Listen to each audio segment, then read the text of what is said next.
Revelation 3196. From the 23rd of July 1944.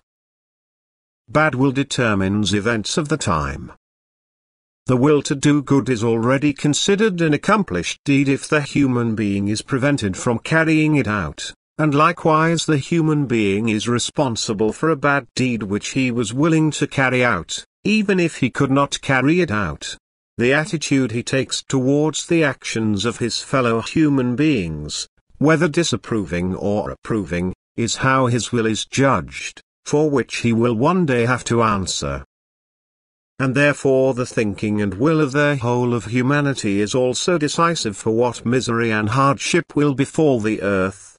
For as long as people do not make the divine commandments, the commandments of love for God and their neighbor, their guiding principles for their way of life, as long as they do not condemn what is contrary to these commandments, their thinking is just as condemnable as that of those who carry it out, and a time of difficult living conditions inevitably approaches, which is used as a means of education by God to change people's thinking.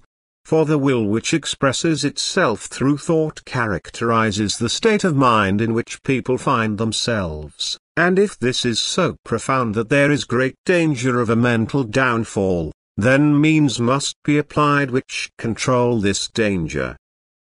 The person who lives in love himself will also condemn everything that violates love, but if the person is unloving in his whole attitude, then he also approves of all actions of his fellow human beings which are bad, and he is then to be called just as guilty as if he had carried them out himself. So men themselves determine the events of the time, they determine the degree of suffering imposed upon them, they determine the nature of the events, because they must be so affected that their thinking can change. And the harder they are, the more sensitively and longer they will have to suffer, and in their spiritual blindness they will believe that they are undeservedly affected. And yet they cannot be changed in their thinking in any other way than by feeling in themselves what they have approved of in their fellow men. The wrong thinking of men is rooted in unkindness, it gives birth to nothing good but only evil deeds, and it therefore always means spiritual regression.